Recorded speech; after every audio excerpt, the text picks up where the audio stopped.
had many kind of like inspirations and revelations and experiences. And for the most part, some of it wasn't very pleasant. But my service is called Woe to You, Teachers of the Law. And I want to start with some Bible quotes. This is Jesus is speaking to a group, and finally the disciples came to him and asked, "Why do you speak to the people in parables?" He replied, "The knowledge of the secrets of the kingdom of heaven has been given to you, but not to them. Whoever has will be given more, and he will have an abundance. Whoever does not have, even what he has will be taken from him. This is why I speak to them in parables. Though seeing, they do not see. Though hearing, they do not hear or understand. In them is fulfilled the prophecy of Isaiah. You will be ever hearing, but never understanding. You will be ever seeing, but never perceiving. For this people's heart has become calloused. They hardly hear with their ears, and they have closed their eyes. Otherwise, they might see with their eyes, hear with their ears, understand with their hearts, and turn, and I would heal them. But blessed are your eyes, because they see, and your ears because they hear. For I tell you the truth, many prophets and righteous men longed to see what you see, but did not see it, and hear what you hear, but did not hear it."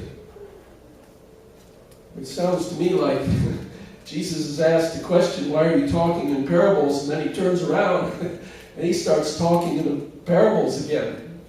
But if you look at what he's saying, he's talking about people who hear, but they don't really understand what they're hearing. They see, but they don't comprehend really what they're seeing. And their hearts have become calloused. Ultimately, the real problem is people's hearts have become calloused. And so Jesus talks about all the time, he spoke in symbols and parables, because the people around him, even the most educated people, the authorities, they did not comprehend and understand. They saw without seeing. They heard without hearing. And their hearts were calloused. I came across an article in the USA Today newspaper. And I had already heard some things about this situation. You know, every day in America, in the world, there are events taking place, obviously. And sometimes we hear them and we pay a little bit of attention to them. Oh, you know, Bruce Jenner this, and, you know, oh, this, you know, on the field to the Inflategate, and, oh, this girl was arrested, you know, she sassed off to the cop and she got arrested, blah, blah. And you hear part of it. Then I read this article by Dwayne Wickman in reference to this situation. Then I started looking into it a little bit further. And then finally, I was able to watch the video. What happened is this young lady she's from the north. She's a black woman, 28 years old, and she was driving through Texas. She had just moved to Texas. She got a job there, and she was driving through this small town, and she got pulled over by a policeman. And one thing led to another. She ended up in jail with a $5,000 bond, and 3 days later she was dead in her cell. Supposedly she committed suicide. So this situation happened, I think, July 10th, about 2 weeks ago. Obviously, this situation created a controversy. Only gradually, bit by bit, do we ever find out circumstances and situations. But a couple couple of days ago, the police released the videotape of her traffic stop, of what happened. Uncensored, edited videotape. It's 59 minutes long, but the essential part of it that must be seen to be understood and to understand and comprehend what is happening or what has happened is probably only about 10 minutes. So already I became, what do you call it when someone's duped, or when someone is misled, or someone is tricked, or a little bit, I became distracted. I myself was distracted. I saw parts of the videotape. Okay, when you hear see the news reports, they show you a clip, and when you see it, you receive a certain feeling and a certain understanding. But until I actually sat and watched the videotape in its entirety, I didn't comprehend or understand fully what was happening in this situation. And I believe this situation is serious enough and important enough that we must now watch at least 10 minutes of this unedited videotape. Because if I stand here and say things to you, people who hear will not hear. People that see will not see. And if our hearts are calloused, we will not be able to understand what is going on. When I heard people giving their opinion, their viewpoint, their idea of what was happening, I was amazed at how different some people tried to present this situation. So I want us to watch 10 minutes of this video.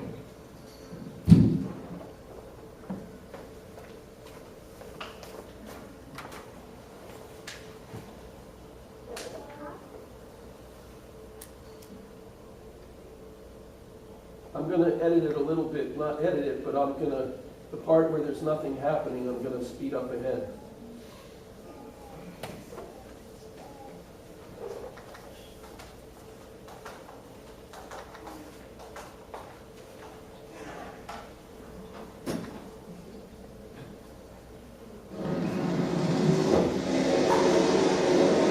You have to listen and make it loud enough so you can hear all the conversation.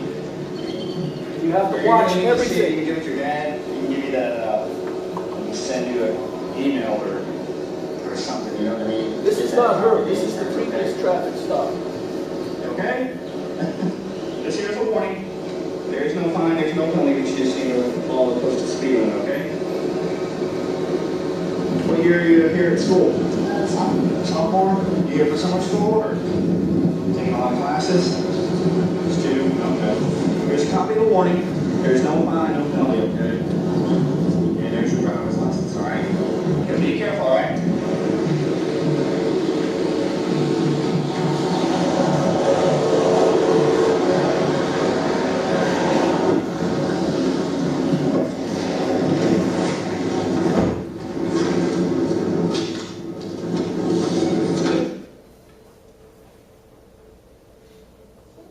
The sound goes off unless he actually puts on his lights and pulls someone over.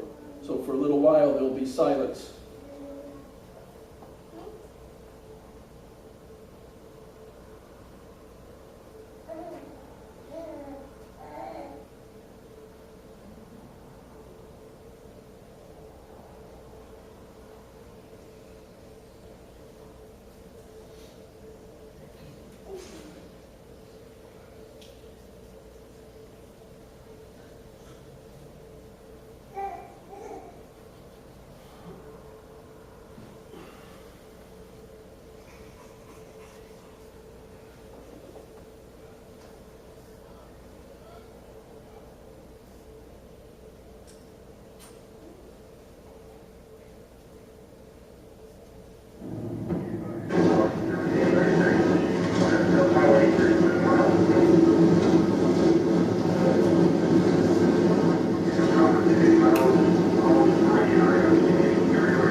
your stoppage, you failed to signal the lane change. You got your driver's license and insurance with you? What's wrong?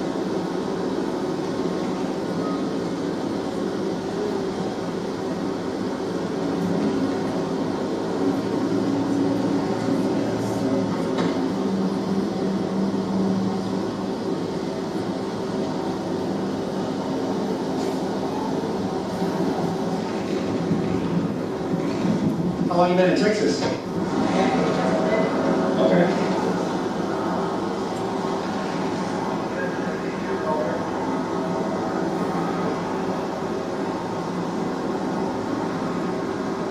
Do you have a driver's license?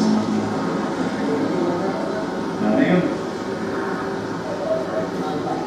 Okay.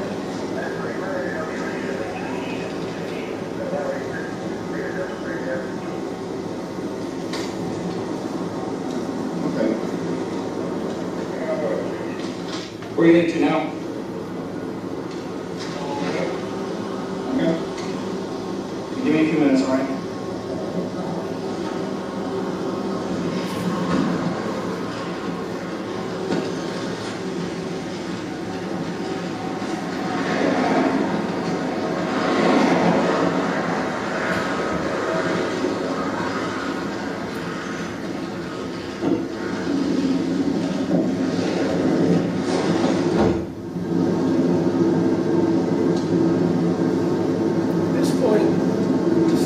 About 4 minutes, 5 minutes before he comes back out of the car, so I'm just going to skip through this part. Nothing happens.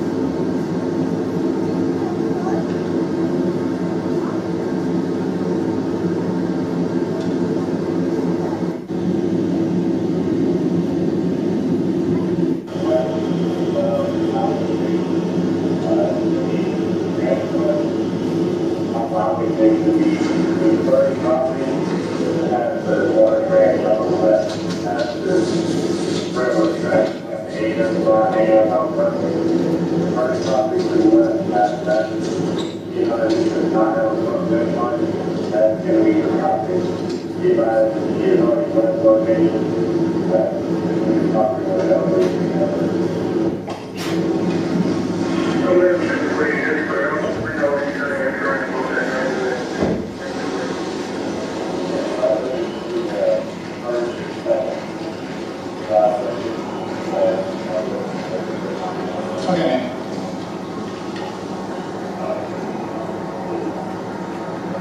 You okay? I'm waiting on you. This is your job. I'm waiting on you. What do you want? Oh, you seem very irritated. I am. I really am. Like this crap is going to get the ticket for. I'm getting out of your way. He was speaking up, telling me. So I moved over and he stopped it. So yeah, I am a little irritated, but that doesn't stop you from giving me a ticket. So.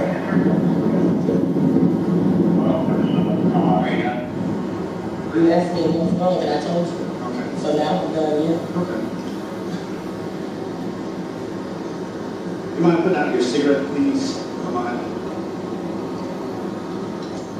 I'm in my car, but I put out my cigarette. Well, you can step on out now. I don't want to step out of my Step car. out of the car. Step out of the car. No, you don't have the right. Step out of the You car. do not have the right to do that. You have a right. Now step out or I will remove I you. refuse to talk to you other than to identify myself. Step out or I will remove I you. didn't get removed for a failure. Step out or I will remove you. I'm giving you a lawful order. Get out of the car now or I'm going to remove you. And I'm calling my. I'm going to yank you out of here. Okay, you gonna get me out of my car? Yeah. Okay. All right. 25. Let's do this. Get out there. Going to. Yeah. Don't touch me. Get out of the car. Don't touch me. I'm not under arrest. You don't have the right to You say are under arrest. You are under arrest. 25. That's what he said. Get out of the car. Get out of the car now. Why am I being apprehended? You're trying to get me into I said get out of the car. Why am I being apprehended? You I'm open giving my you a car lawful door. order. I'm going to drag you out of here. So you're going to drag me out of my car. Get out of the car. And then you I will light you up. Get out. Wow. Now. Wow. Get out of the car. For failure to signal. You're doing all of this for Get over there. Right, yeah. Yeah, let's take this to court. Let's do Go it. ahead. For a failure to signal. Yep, for a failure to signal. Get off the phone. Oh, let's go. Get off the I'm phone. on the phone. I have a right Put to your phone my down. property. Put Put your phone down. Right now. Put your phone down. Come over here. Come over here now. You feeling good about Stand right You here. feeling good about yourself? Stand right there. You're sitting, you feel real good Turn about yourself, don't around. you? Turn You around. feel good about yourself. Turn around now. What are you? Put your hands Why behind are back you and being turn around. arrested? Turn around. Why can't you tell I'm me? giving you a law order. I will Why tell are you you. being arrested? Turn Why around. don't you tell me that part? I'm giving you a law order. Turn around. Why will you not tell me? You are not complying. I'm not complaining, but you just pulled me out of my car. Turn around. Are you fucking kidding me? This is some bullshit. Put your hands behind your back. Because you know this is straight bullshit and you full of shit. Full of straight shit. That's how y'all is scared fucking cops. South Carolina, that's how bitch ass is scared. That's all it is. Fucking scared of fear. If you would just listen. I was trying to sign a fucking ticket. Whatever. Stop moving. Are you fucking serious? Stop. Oh, I can't wait till we go to court. Oh, I can't wait. I cannot wait till we go to court. I can't wait. Oh, I can't wait. Want me to stand now? No. What you gonna drop me to the floor? That make you feel better about yourself? Knock it off. No, that makes you feel better about yourself? That makes you feel real good, won't it? Pussy ass. Fucking pussy. Well, tell you the thing that you do wrong with it. They look around Prairie View, Texas. My God, they must have... You were getting a warning until now you're going to jail. I'm getting it for what? You can come read. Come read what? I'm getting the warning for what? Stay right For here. what? You got pointing me over there. I said stay right Get here. your fucking mouth, man. Oh, I saw my wife got for pussy. A pussy ass cop for a fucking ticket. You're taking to jail. What a pussy. What a pussy. What a pussy. You got to break my fucking brake. Stop moving. I'm standing still. You can't move me, goddammit. Stay right there. Don't touch me. Fucking pussy for a second.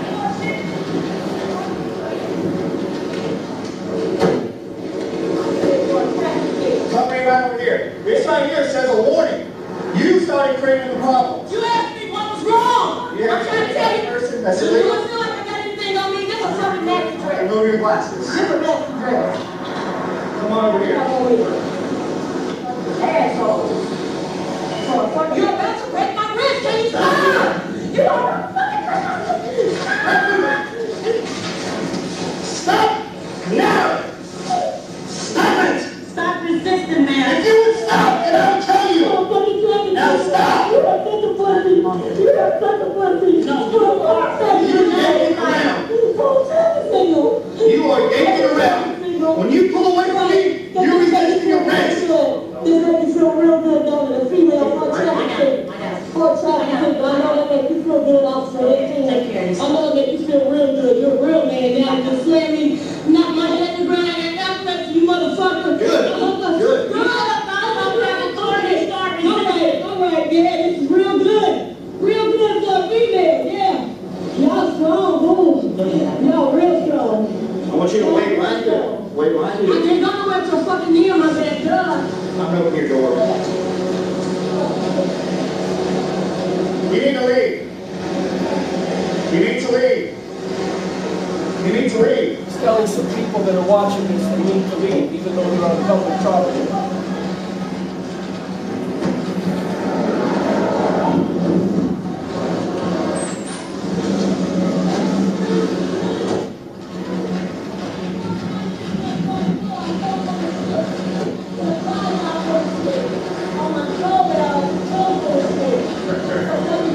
For a warning. For a warning, you're going to jail for resisting arrest. Stand up. I can't find blood. Okay, roll over.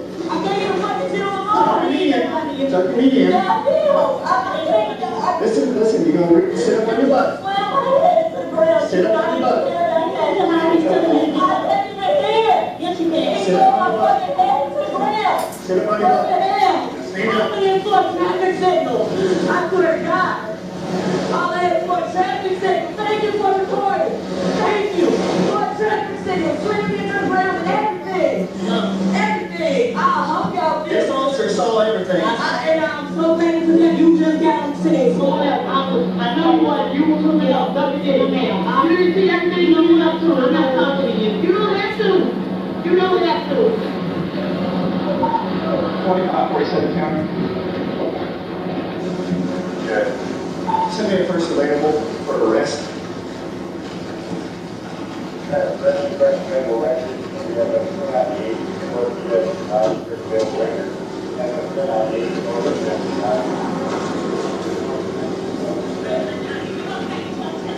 Yeah, I'm good. She started yanking away, then kicked me, so I took her straight Yeah, to the ground. there you go, right there. So, yeah. I was searching for you. One. Yeah. Okay. That one thing is you're on video. Yeah. Mark? No. Did you see her way right here? Yeah, I saw it in that question.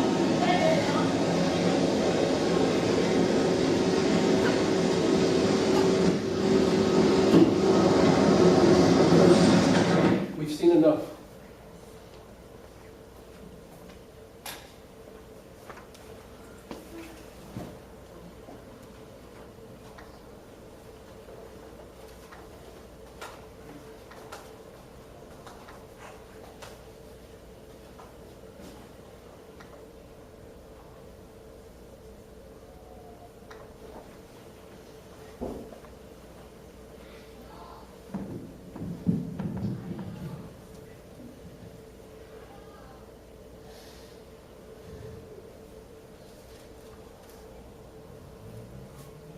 That's reality TV.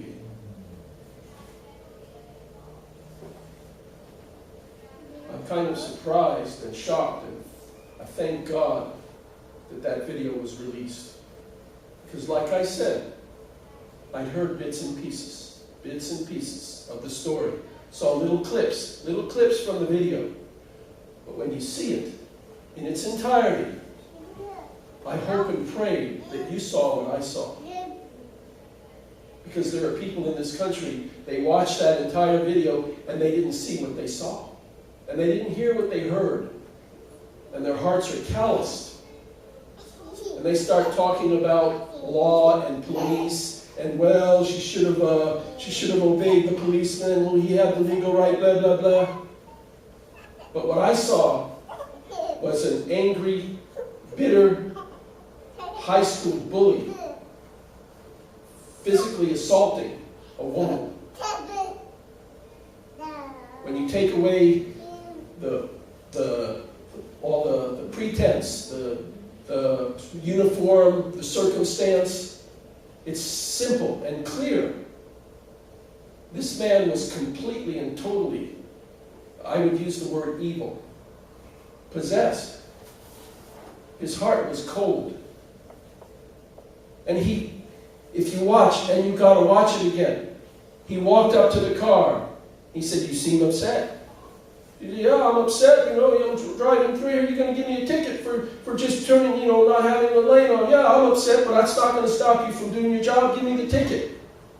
Then he says, "Are you through now?" He asked her a question. She gave him an honest answer. And what was his response? "Yeah, I understand. Yeah, I can imagine if I was in your shoes." No. "Are you through now?" Why? Because he didn't ask her that question because he wasn't concerned about her. His intention and his purpose was probably made up from the moment he got out of that car the second time. And he pauses for a moment. You can see him standing there for about 5 or 6 seconds. And then he says, "Do you mind putting out that cigarette?" He had a warning in his hand. He wasn't giving her a ticket. He was issuing her a warning. Then she says, "Well, I don't have to put out the cigarette. It's not against the law." And she's completely correct. It's absolutely true. Even in Texas, whatever. Then he says, "Okay, get out of the car." At that moment, her destiny changed. 4 days later, she would be dead in a jail cell in Texas.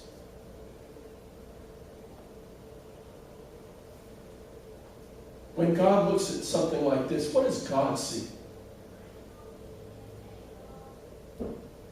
The shocking thing to me is when I go to the internet and I listen to the news reports, and you hear the different people giving their opinions and their viewpoint. And then these white law enforcement people come up and start trying to explain, well, legally it was true. He could tell her to get out of the car because blah, blah. But you and I saw. You and I could see a man verbally and then physically abusing a woman. Pure and simple. And that's how God is looking at this situation. I believe that this young lady, she's a martyr. She's a martyr because if she had not died in that cell, the world will not see this video.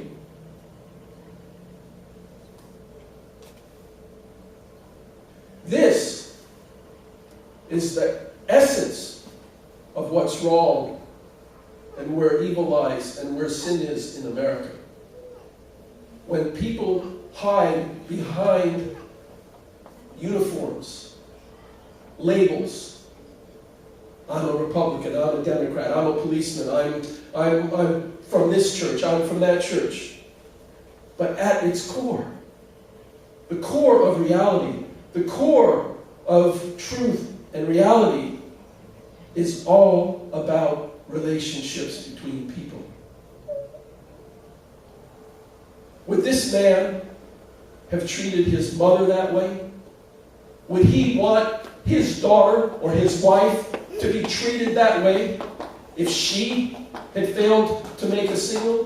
Do you realize that he had come up behind her and was driving behind her? The reason she moved into the next lane was because she saw a policeman behind her and she wanted him to go by. But yes, she failed to lift her hand and turn on her signal. But in the end, he didn't even write her a ticket for that.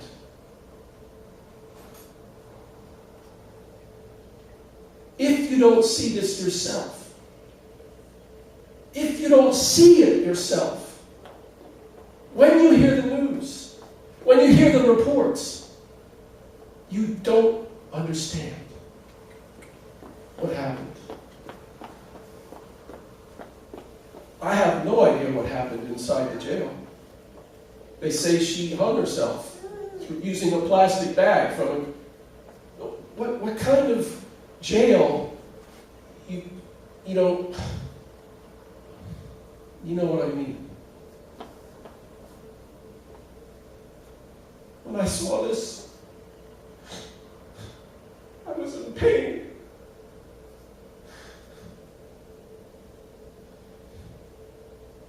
It ruined my day. Ruined my week.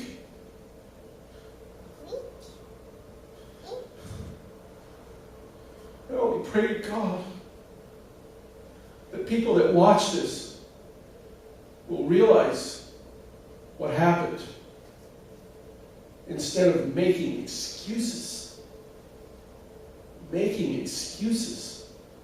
for that kind of behavior. She was set up. I don't think that man even consciously knew what he was doing. I think his lifestyle, his upbringing in his police environment led him to forget. He forgot that he was actually a human being having a relationship with another human being. He didn't even treat her as a person. And another thing, especially, that bothers me about this, he walks around in a car wearing clothes with a uniform and a gun that he doesn't even pay for. It's all given to him by the United States government. He's not an owner of any of those things. No, it's given to him by the taxpayers, John. It's not the government. All right, given to him by the taxpayers. What that means is he's a renter. Even his time. His job is to drive around in that area and look for people breaking the law as a policeman, to serve and protect. What about her? That was her car. That was her life. That was her time. That was her cigarette, her phone, her body. She's concerned about that. Maybe she has a schedule. Maybe she has an appointment. And she doesn't have a gun. She doesn't have the authority of the government to back her up and protect her. But you heard her. She understood very clearly everything that was going on. All of this just for not signaling, oh, wait till we get to court. Wait till we get to court. That was the only recourse she would have in that moment. But the court is not there in that moment. The court is kind of a threat in the future. If you watch the entire video, you see this policeman lie on several occasions. Every time she asked him a question, why are you doing this? Why am I under arrest? Why? He would not answer. She said, "Oh no." He said, "Yes, you are under arrest," while she was even still in the car. You can't arrest a person like that. You have to read them their rights. Then later he would say, very clearly, if you read the transcript, he said, "I tried to de-escalate the situation. She was grabbing at my taser. I tried to make the situation better, but she was out of control." Really? Is that what you saw? When I saw this video, I thought about the concept that God had, true parents have told us. When you go to the spiritual world, your life, you'll see your life flash before you. The raw, unedited version of your life.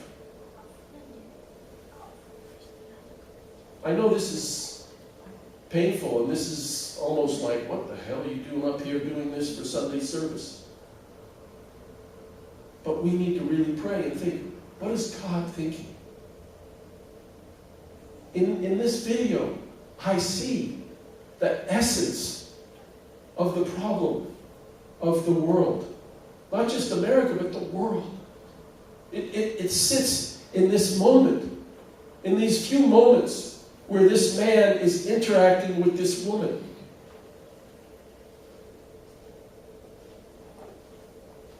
And his attitude, his heart, is calloused, as Jesus said. He thinks he's a policeman. He thinks he's a law-abiding citizen. I imagine he probably goes to church. I don't know his family situation. It's going to come out in the next few weeks for sure. He probably goes to church with his family. Maybe he has children. He walks around appearing to be a good citizen. And if someone doesn't see this video, and they only go by his own words, even these other police that arrived there, remember, they arrived there later. They only saw after the fact that she was, really upset and on the ground. And then in that moment, the only thing they can go by is him. His explanation of what happened.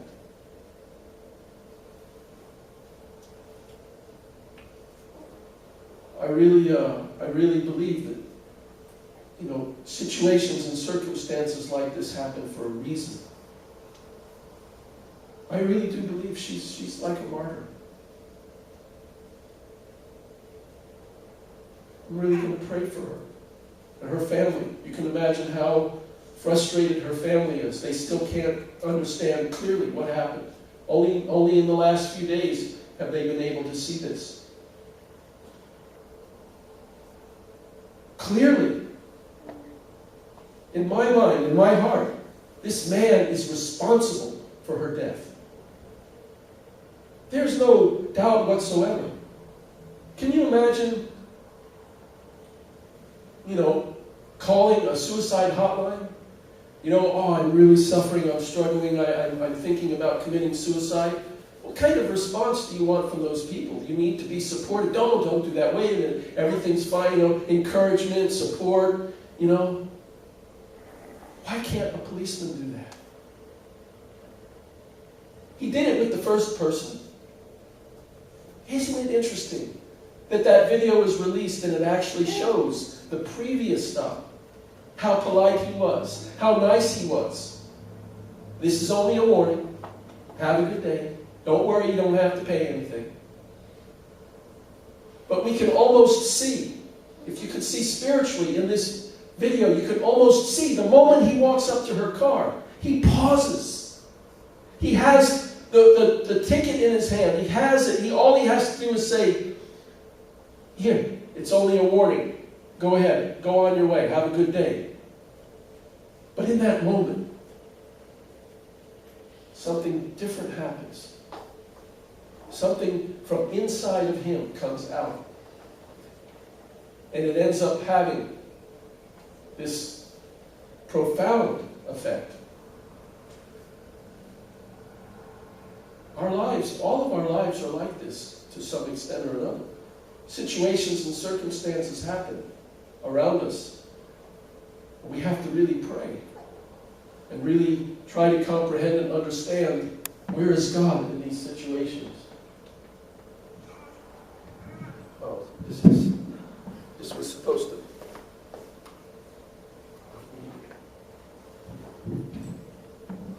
I want to try to draw us out of the feeling that we have right now and bring us back to understanding.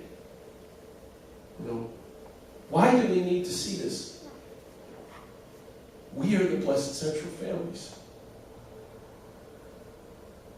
We are the ones who have to be able to digest this and understand it and see it for what it is. And when the time comes to speak out, Father said you have your own physical parents, but ultimately you have one most important parent who created you, God. Your parents were the tools God used to create you. The journey in search of the true parents begins by loving nature, which is the first parent, then loving your physical parents, and then to the ultimate parent, God, who is the creator. God is the ultimate destination, our eternal parent. The moment of death, which everyone now fears, is actually the moment of fulfillment. If you live your life the right way here on earth, then your life leads ultimately to the one common parent. Then the moment of death actually liberates you to live with that parent for eternity. He is the true parent to us all, who has true love with no end. Life with him is what we call the kingdom of heaven in heaven. The principal atmosphere of that world is supreme love. That love is not selfish, but is based on sacrifice and service. Because it is based on that universal law, that supreme love flourishes. The kingdom of heaven in spirit world is our ultimate destination, and our physical life here on earth is only a workshop. No matter how long you live, it all nurtures you to enter eternal life in heaven. When I discovered the core truth of the universe, this is what I found. Earthly life is merely preparation for eternal life, and it is here that we pass or fail. With that realization, I then prayed to know the basic principle of the universe, and the answer came. The Father-Son relationship is the backbone of the universe. That is the relationship you have with the creation, with your parents, and with God.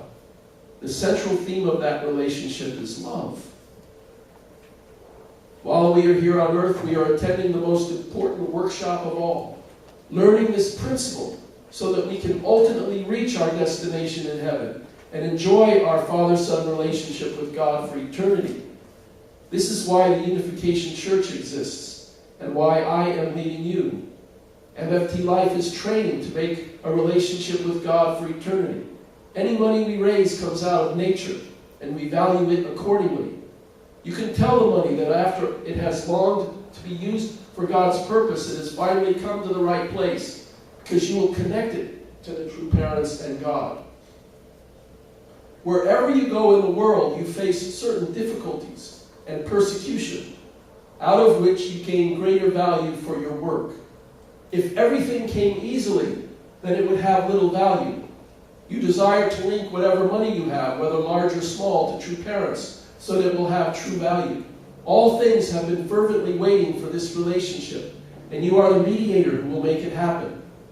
No matter how old and distinguished and socially accomplished you are, you still need to make this link with nature and restore material for the sake of God. Another important part of our mission is restoration of men. When you see other people, you can think that they have been waiting a long time to be restored to God. Now you can go to them because you know the way and purpose of life. You can be the mediator to bring them to God. By reaching out to people, you are actually serving your parents as well. And having you as their children, they shall be glorified and saved. By finding the strayed sons and daughters of America, you are serving your own parents in addition to loving them. And together, you can become the true parents. You know, Father's teaching of love, that we are the ones that are supposed to carry, selfless, sacrificial. We're the ones to serve and to protect, to embrace and to love. So when we see an example of someone behaving so unprincipledly, it should resonate and be so painful to us that we can't but speak out, can't but say the truth. Yes. I'm kind of tortured right now because if the father-son relationship is so important, why did Father totally ignore Sammy Park, his son? Why? Well, first of all, okay, that could be a separate issue, but father's role and father's mission as the true parents is far beyond just taking care of a particular individual. I would not stand here and say I can understand or comprehend fully the relationship of Sammy Park to true father and true mother. However, one way of looking at it is to understand and comprehend that maybe by not having a lot of give and take with Sammy Park, it protected him from a lot of circumstances and situations that might have come up in his life. Look at the rest of Father's sons and daughters. Some of them are in very difficult positions. So, I guess one way of looking at it is to say that he completely ignored him. But another way of looking at it or even understanding it is his existence in and of itself is a blessing of God. For him to be a child who has a life in this earthly plane and to have an eternal existence and to be destined to live eternally in the kingdom of heaven like all of the rest of us are, that is a wonderful thing. The fact that his personal life went through a certain course along the way, I don't know, I don't understand that. But to say that he was totally ignored, I don't think he was. I think probably there wasn't a day that he had no food to eat, or had no clothes to wear, or had no opportunity to make a life for himself, whatever that life might have been. So, if you take Father and his mission and what he is teaching and what he has done historically and providentially and for all of mankind, and even things that we don't know about because we don't even know the spiritual world that well, and focus it on Sammy Park, then, I understand. You said at the beginning, slowly things come out. Yes. Slowly things come out. And I'm a little bit frustrated now because slowly things are coming out about the real history of our church. Yes. I can't just get it all out there. It's like it's coming out now. Oh, we're hearing this. Oh, there was a wedding ceremony in 1964, all this stuff that the Koreans kept quiet, it's all coming out. Why can't, and you just said it yourself, you think this is the truth, and then it comes out later. You know, it's the same thing happening to our movement. You think it's the truth. Okay. This stuff's coming out. I understand, but think about it this way. Whatever those circumstances are that we don't know about, they had a certain effect on people in that moment, and they affected people's lives. And I understand that. But when you look at the unification movement, when you look at True Parents from the bigger picture, you have to look at what is it that Father did through the 1970s, the 80s, the 90s, challenging communism, creating conditions so that races and cultures and nationalities, all the walls could be broken down, presenting the truth, explaining about the true nature of Jesus, the true meaning of religion, the history of restoration, and then the life that Father went through in prison, and to create this movement. And yes, along the way, Father explained he had to go the course of these prophets. He had to be like Moses, who became so angry and resentful and struck out and almost destroyed God's providence out of his anger. Father had to go through that. Father had to go through situations in his life where he felt like people around him were abused, his own children being raped or murdered. Father himself, maybe he even had to go through a situation with Mother, where Mother herself had a reason to be able to accuse Father, to be able to stand in front of Father and say, you did this is wrong. And Father himself having to be able to stand there and say, you're right. I don't know those details, but none of those particulars change what's going on in the world, what's going on in these circumstances. The fundamental truth of the divine principle, the core teaching that God is the parent, that each of us has equal value, that each of us has a fallen nature that we have to overcome. You know, when I see that image of that policeman, I'm filled with anger and resentment. But if he, as a person, was able to see that and say, oh my God, look at what I did. I was so mean-spirited. I was such an a-hole. If he himself was able to think and reflect and say, I'm so sorry, I really am sorry, I want to change. That's wonderful, that's great. I believe his family could forgive him, her family could forgive him. But what is especially important is that we can recognize and accept that behavior is wrong. And be able to say, no, you cannot behave that way. And or else it continues, and it multiplies. So I understand, Vince, I do understand when we talk about our movement and particulars in our church and secrets that are there that we don't know about.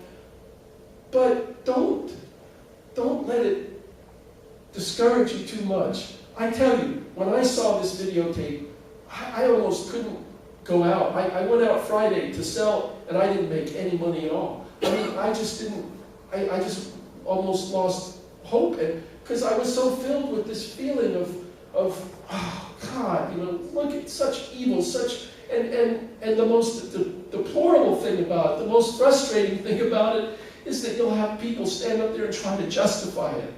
And try to say, oh, well, he was just if she had only, even one woman, she said, she's on national TV, Elizabeth Hassel, what's her name?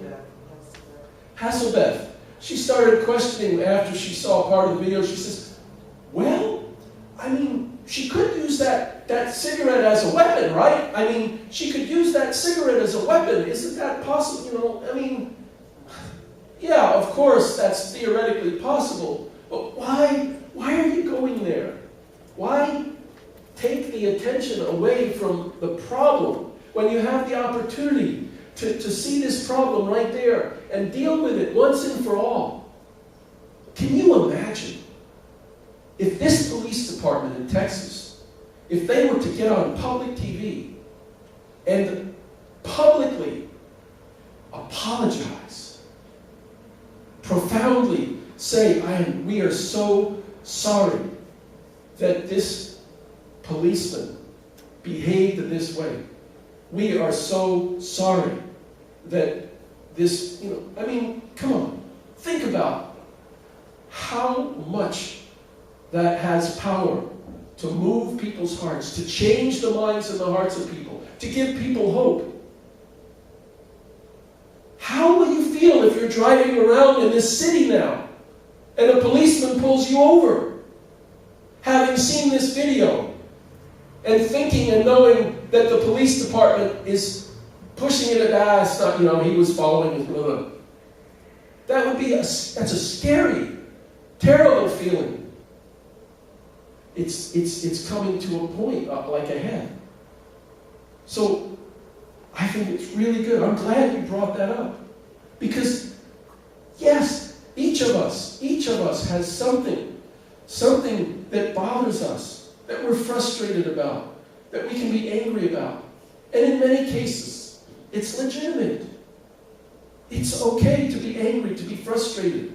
And yes, our movement is not without fault. But Father never said, I'm perfect, I can't make a mistake. I heard Father in one speech one time, he tried to encourage us. He said, hey, how about if I tell all of you to go streaking through the campuses, get naked and go streaking? And he was joking, and members said, he said, would you do it? And so many members raised their, yes, Father, we'll do it for you. And Father started laughing, and then he got serious. He said, why would you do that? He says, if I ever asked you to do something unprincipled, you shouldn't do it. Of course, the catch is that in our minds and in our hearts, we believe true Father so much that when Father asks us to do something, we assume Father is asking us to do something principally. And there is an element of faith and trust. None of us can know Father fully, or Mother fully, or completely. We never have and we never will. But we can know that which God has shown us and revealed to us. We can hear with our ears and see with our eyes. We can see the essence and the core truth of who the true parents are. Even if true parents themselves were not able to completely and perfectly in every situation love as God loves, and sacrifice as God sacrificed, and give as God gives, they did it enough. They did it enough to deserve the respect or the honor or the appreciation that we do give them. In the end, only God is going to judge everything. All of us are going to go into the spiritual world, and everything is going to be clear. I believe that with all my heart. Even this video doesn't show what was happening inside her car. Was she making gestures at the cop that we didn't see? I don't think so. We didn't hear completely everything, but God did. God does. What would Jesus do? Like the TV program, what would you do?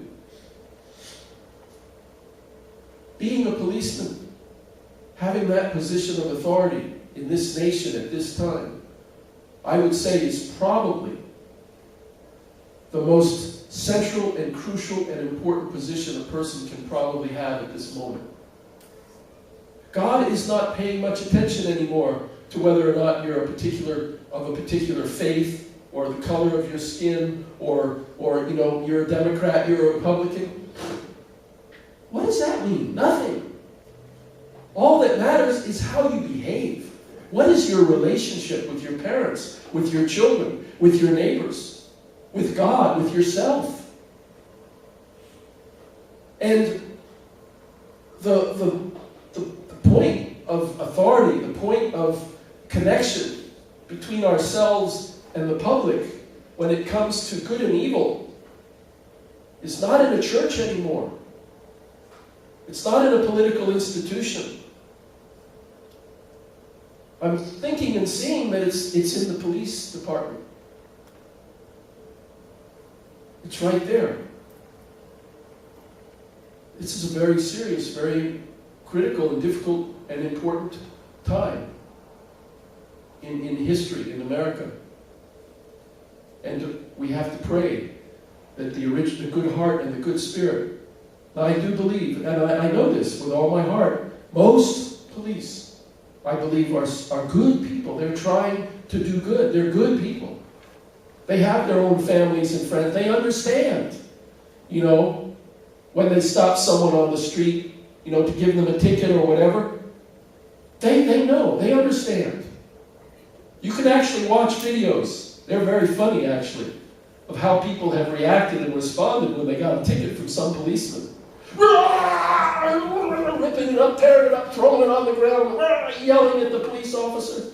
And he's just, well, sir, I understand how you feel, but if you don't pick up all that trash, I'm going to have to give you a ticket for littering. Not everyone is like this. This is an exception. This is a very special situation that occurred. A circumstance that happened. And I'm showing it here because we, as Blessed Central families, need to be able to know what to think about, what to pray about. And this issue might, I don't know, unless you research it, it might again disappear. And probably so. But God is with us. Let's finish. When you truly live this noble life, there are no parents who will not welcome you. As much as you practice loving the people of the world, you can certainly love your own parents and brothers and sisters to that degree.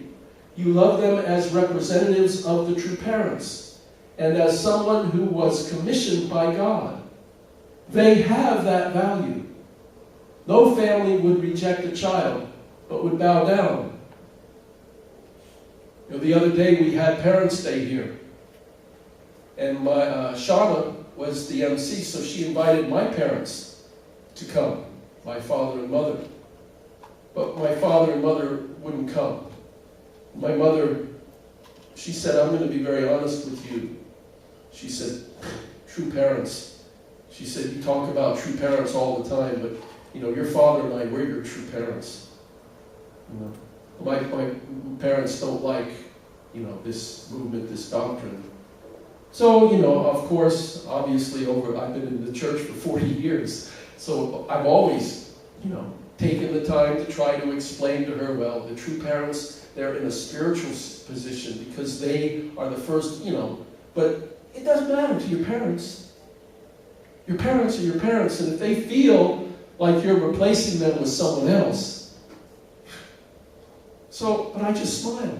Why?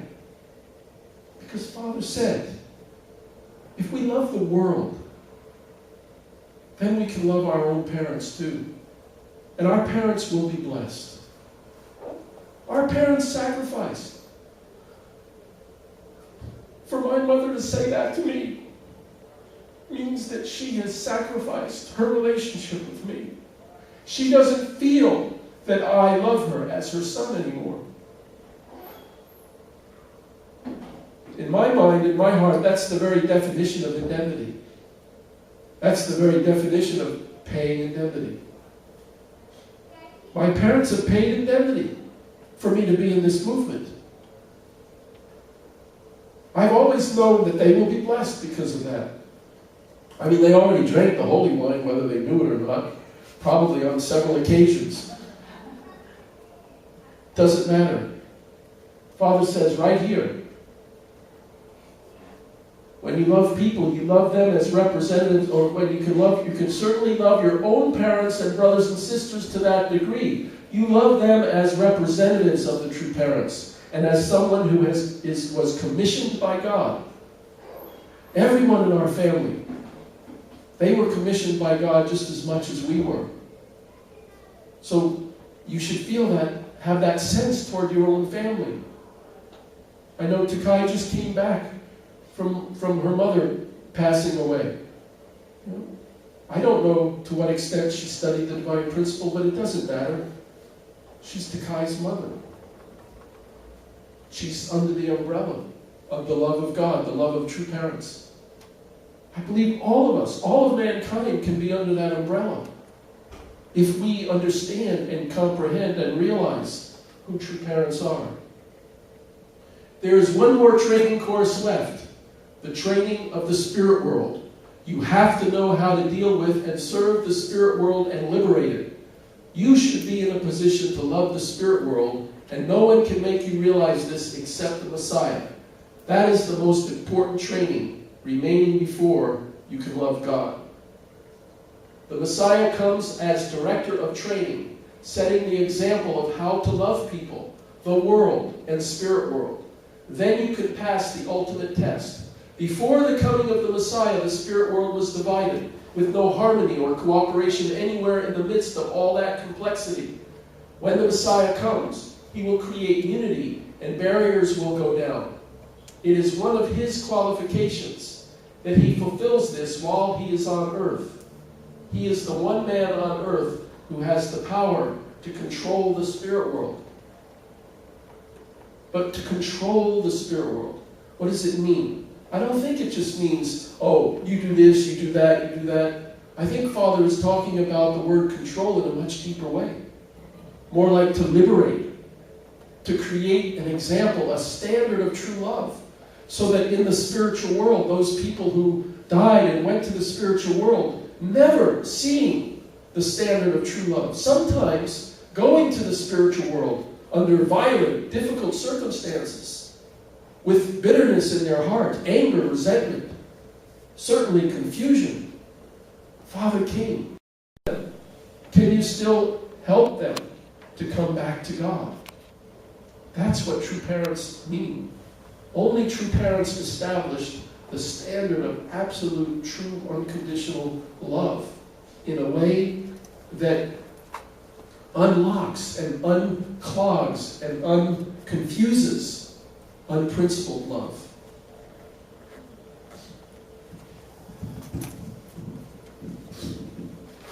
So I really feel we need to really pray and reflect, and I appreciate, Vince sharing that, because it's true. There are issues, but please recognize and remember, we have to constantly be clear that only God really knows the details. Only God. Even we can watch that video. You can watch that video 5 or 10 times. And I do believe that it gives us a very profound and a very deep insight into something very important. But we can't know fully and completely the mind and the heart of people. So we have to be strong enough.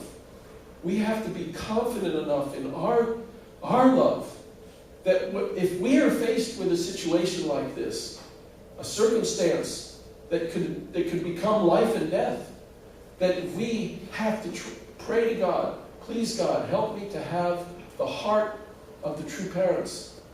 And if we have that, then God will be able to work in the circumstance, in the situation. I think it's remarkable that these circumstances, these situations present themselves. They are for us to be educated.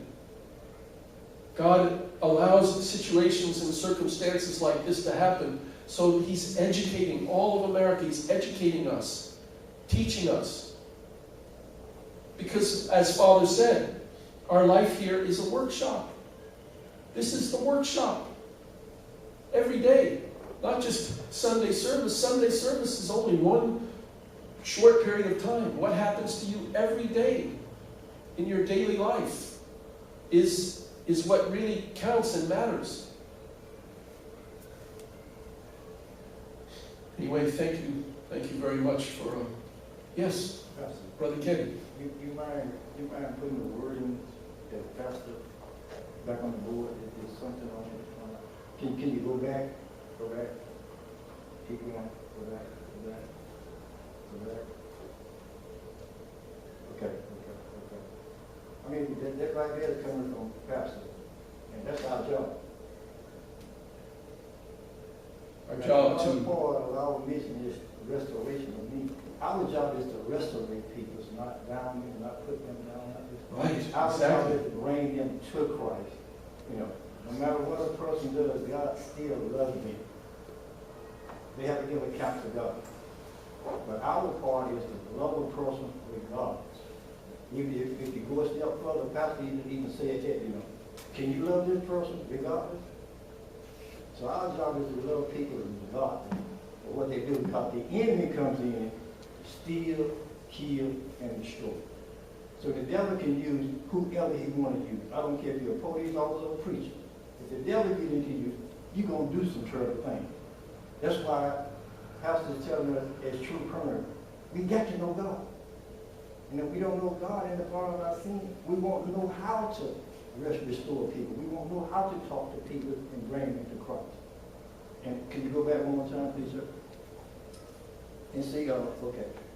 When you see other people, you can think that they have been waiting a long time to be restored to God. Yes. That officer needs to be restored to God. He don't need to be put down. He needs to be restored. He don't know God. See, if he didn't know God, then those actions that he had would have never happened. That's right. Now you can't go to them because you know the way and the purpose. See, that's the whole purpose of this movement, is for us to be able to go to people and explain to them what's happening and why it's happening. In God in our life, we can do that. You can be the mediator to bring them to God. But if we don't know God, we can't bring nobody to God. The same way Pastor knew God, that's how he's bringing us together, because he knew God. So we have to know God in order to bring anybody to God. Not just Pastor. Pastor knew God. Each and every one of us have to know God for ourselves. Yes. Or we can't be a mediator to bring them to God. By reaching out to people, you are actually serving your parents. We are doing what true parents are asking us to do. This is what Pastor is asking us to do, to reach out to people. So, you know, I just want to explain that a little bit because I like that. And this, by finding the strange son and daughter of America, you are serving your own parents in addition to loving them. And together you can come to the true parents. You become a true parent when you follow true parents that you want.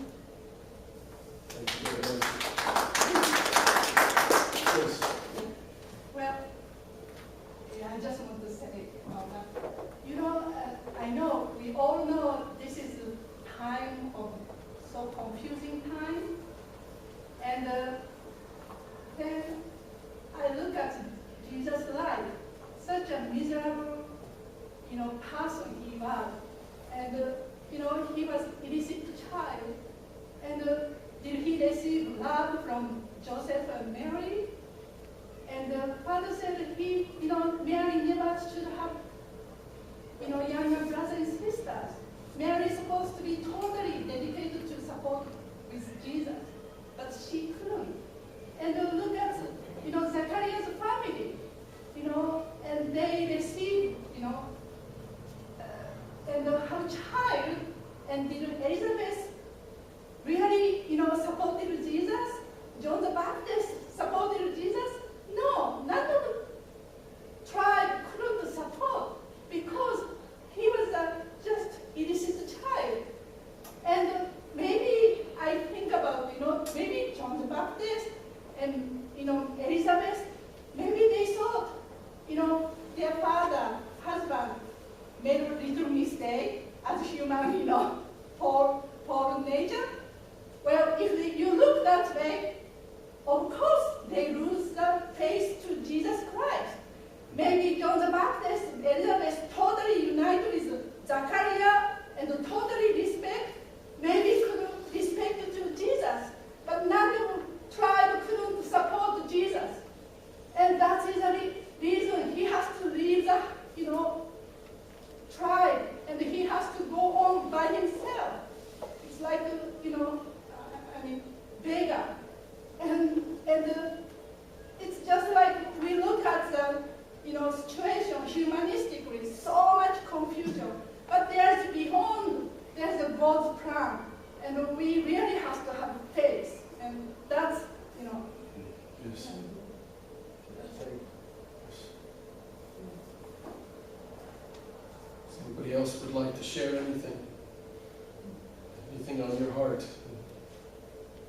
Okay, please join me in a brief prayer.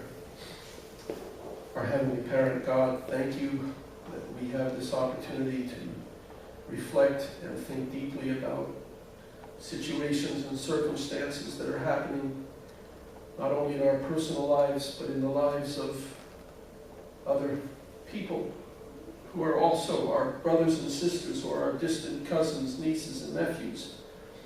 Strangers who are actually friends we just haven't met. But we are all together in this providence, this history of restoration and recreation, and this time when you want to educate the world and help the world to change and evolve and grow and become a place that is the kingdom of heaven on earth, and become like the spiritual world where truth and justice can reign. Heavenly Parent God, thank you that we have this opportunity to come together. Please bless each and every person in this room and guide us. Bless our families and our friends and our neighbors, and help us to represent your heart of true love and to grow and become people who know that we are your children. We are loved by you unconditionally, and we have no reason to fear. We have no reason to carry resentment and anger, but we trust and have faith and confidence. Thank you. We offer our prayers to you and report these things collectively and pray these things in our names as Blessed Central Families, and in my name, John Pace, with Sharon Pace. Blessed Central Family. Amen. And Amen.